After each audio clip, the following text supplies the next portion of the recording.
où situer Nicolas Dupont-Aignan par rapport aux trois autres concurrents à la présidentielle que nous avons déjà présentés, à savoir François Fillon, Marine Le Pen et Benoît Hamon, sur les différents thèmes que sont l'économie, l'éducation, l'environnement et l'immigration et la sécurité. Au niveau de l'économie, il n'est pas libéral. Il est plutôt sur une tendance sociale, mais protectionniste de l'économie française, à savoir éviter que les capitaux étrangers rentrent dans le pays, éviter que la concurrence internationale ne vienne détruire nos entreprises, et à l'inverse, utiliser le pouvoir de l'État et ses finances pour aider les entreprises à capter des marchés. De ce point de vue-là, donc, il n'est pas libéral, bien sûr, il se trouve sur cette position-ci, qui est assez proche d'une Marine Le Pen, même s'il n'y a pas cette vision sociale qu'elle essaie de développer pour essayer de récupérer certains votes qui étaient avant à gauche.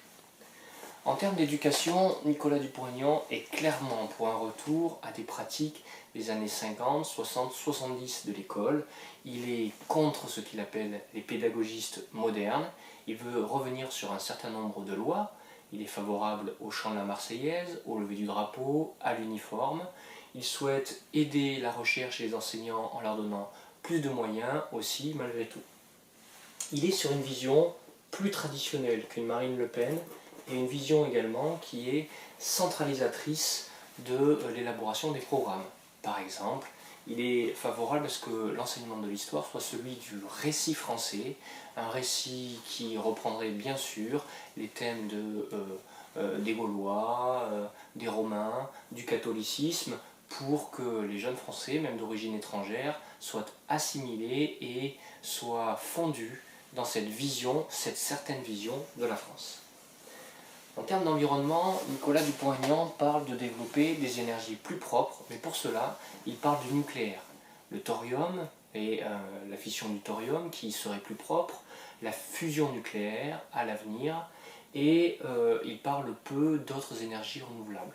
Son autre thème sur l'environnement, c'est la protection et le respect animal, notamment dans les abattoirs, où il souhaite que soit pratiqué par exemple l'étourdissement, et il veut négocier avec les religions qui ne le pratiquent pas pour qu'elles le pratiquent. Il veut aussi sanctionner les abattoirs qui pratiquent des exécutions de son point de vue.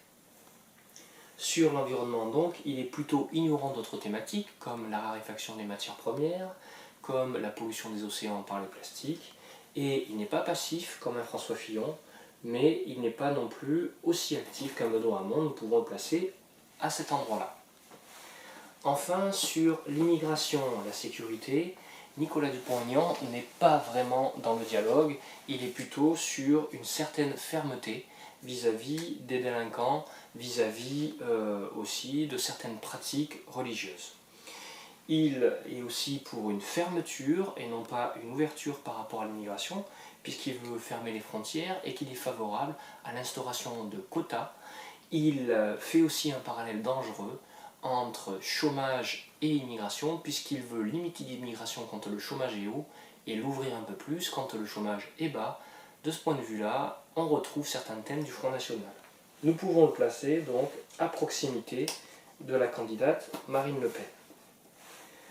Quand on regarde ce tableau, ce qu'on constate, c'est que Nicolas Dupont-Aignan, même s'il a et il revendique une vision gaullienne de la politique, il a malgré tout une position sur ces quatre thèmes qui est très proche de celle de Marine Le Pen et du Front National, et qui est assez éloignée des positions et des thèmes du PIC.